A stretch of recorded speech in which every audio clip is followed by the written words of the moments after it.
This next one is from the 2024 course report, and I've taken this one. This was the advice for the future. Now, I know we've all got access, and I'm sure we've all studied it, but I thought it was quite useful just maybe to draw these points back out and have them all summarised as part of this. So just running from the top, and I'm not going to read them all out to you and bore you all to death, but basically encouraging candidates to indicate the intended data types, particularly for like my candidates where we're coding in Python with dynamic data typing, then they need to make sure that they're indicating their intended data types on this. Mm-hmm. So if they just put in comment lines, they can do, absolutely, yes. Right? Just comment lines saying what they are, then okay, internal commentary. Yeah, absolutely. Second one, maintenance. And Debbie, we see this every year, don't we?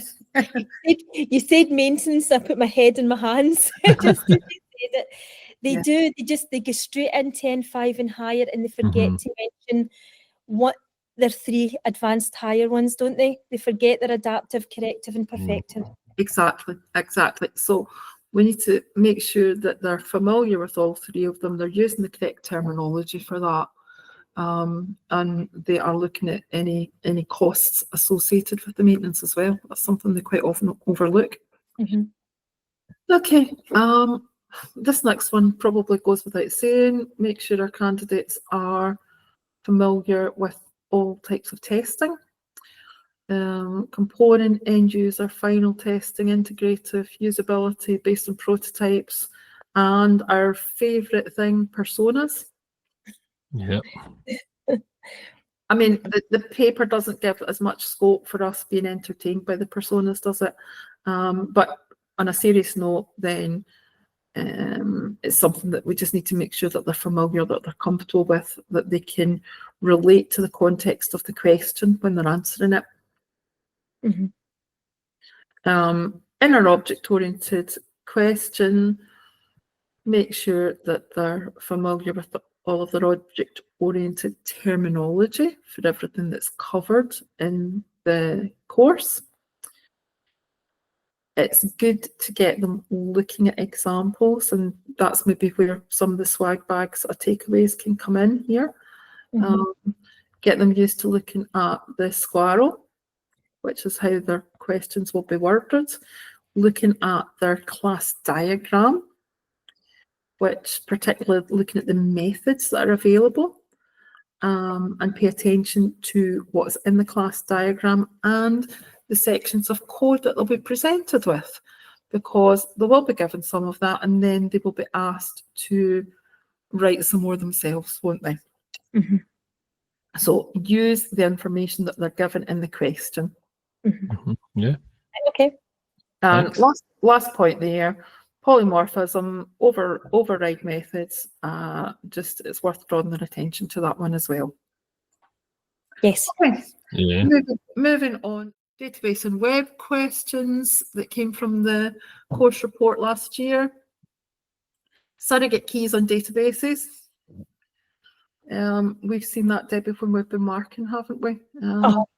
That their description of the benefits of using surrogate keys have sometimes been a little bit weak. So it's a small point, but it's marks we don't want them to not be able to access. Absolutely. Yeah. It should be an easy mark for them, so we need to make sure they secure it. Yeah. Exactly.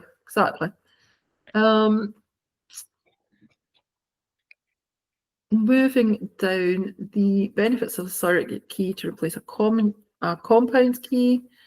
We also draw attention now to their familiarity with design and implementation of HTML forms, and basically that's higher knowledge, isn't it?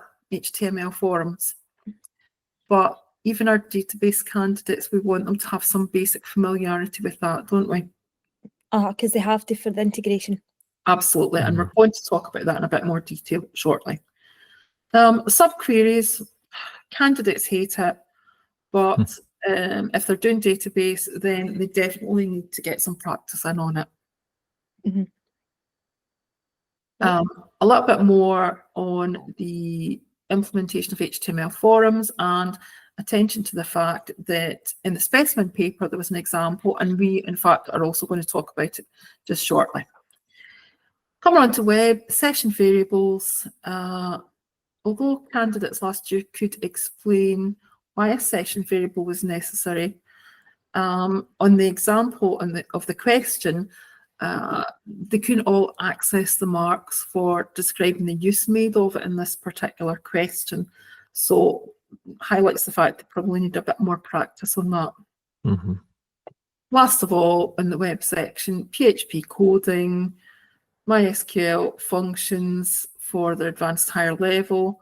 Again, that comes back to what you talked about earlier, Debbie. Did you mention about a help sheet? Yep, we were thinking about making up a help sheet for some of the integration stuff. Absolutely. We can do ones for PHP as well. If That's what I was thinking, that could be quite useful as well. Well, yeah. Hopefully other people will agree that could be something that is a good takeaway. Mm-hmm. Okay, let's move on.